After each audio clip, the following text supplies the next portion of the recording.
নিশুর সাথে তুলনা হয়। নিশু কি আর সাকিব কি, কার সাথে কি বলেন, এটা হইলো। নিশু জবে থেকে মানে সাকিব খানের বাজে কথা বলছে, আমি ওর নাটক দেখেই বন্ধ করে দিচ্ছি। ওর লেভেল অনুযায়ী কথা বলবো, তাইলে তো ভালো লাগবে। সে তো লেভেল ক্রস করে ফেলাইছে। আর নাটকই দেখি না আমি, মোট কথা ছবি তো দূর।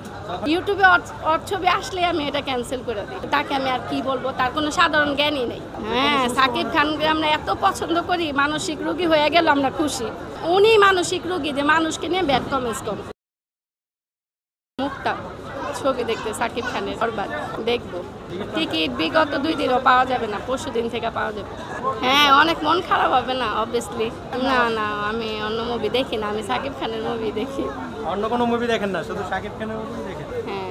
এর আগে তুফান, প্রিয়তমা, রাজকুমার দেখা হয়েছে? দেখছি। সাকিব খানকে এত ভালো লাগে কেন? লাগে, ভালো লাগে। ভালো লাগার কোনো শেষ আছে? লাগে না, একটু ঘুরে দেখি, মধুমিতা যেতে পারি, যদি পাই দেখবো।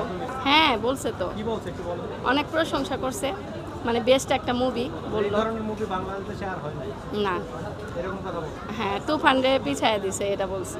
না, আমরা সবসময় দেখি, আমরা তো দূরে ছিলাম, গ্রামে ছিলাম বা বেড়াতে ছিলাম, এই জন্য একটু দেরি করে আসছি।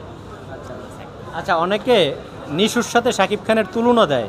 না, নিশুর সাথে তুলনা হয়। নিশু কি আর সাকিব কি, কার সাথে কি বলেন, এটা হইলো। নিশু জবে থেকে মানে সাকিব খানের বাজে কথা বলছে, আমি ওর নাটক দেখেই বন্ধ করে দিচ্ছি। বিশ্বাস যান, মানে আমি ওর নাটকই আর দেখি না। মানে ওর লেভেল অনুযায়ী কথা বলবো, তাইলে তো ভালো লাগবে। সে তো লেভেল ক্রস করে ফেলাইছে, এই জন্য আরে ভালো লাগে না। আর নাটকই দেখি না আমি, মোট কথা ছবি তো দূর। 1 বছর যাবত আমি ওর কোনো নাটকই দেখি না। মানে ইউটিউবে ওর ছবি আসলে আমি এটা ক্যান্সেল করে দিই। হ্যাঁ। আচ্ছা, কালকে একটা আপু আমার কাছে ইন্টারভিউ দিছে, সে বলছে যে সাকিব খানের ছবি দেখে রুট লেভেলের মানুষ, আর নিশুর ছবি দেখে সুশীল সমাজের মানুষ। এই আপুকে আপনি কি বলবেন? এই আপুকে আমি বলতে চাই, সে বাংলাদেশের সিনেমাটা ডুইবা যাওয়ার পথে থেকে সাকিব খানই বিশ্বের কাছে পৌঁছাইতেছে।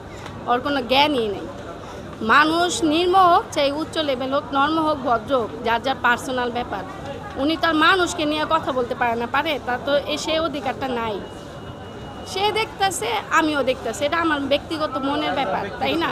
আমি তো ছবি নিয়ে কমেন্টস করতে পারি, মানুষকে নিয়ে কমেন্টস করতে পারি না। একটা সেলিব্রিটিকে কমেন্টস করা পারি, নর্মাল মানুষকে তো, সাধারণ জনগণ নিয়ে আমার বলার কোনো রাইট নেই। তাকে আমি আর কি বলবো, তার কোনো সাধারণ জ্ঞানই নেই। সে আরও একটা জঘন্য কথা বলছে, সেটা হইলো যারা সাকিব খানের সিনেমা দেখে তারা মানসিক রোগী, এই কথাও বলছে। হ্যাঁ, সাকিব খানকে আমরা এত পছন্দ করি, মানসিক রোগী হয়ে গেল আমরা খুশি, বুঝছেন? এই ধরনের কথা কি বলতে পারে উনি?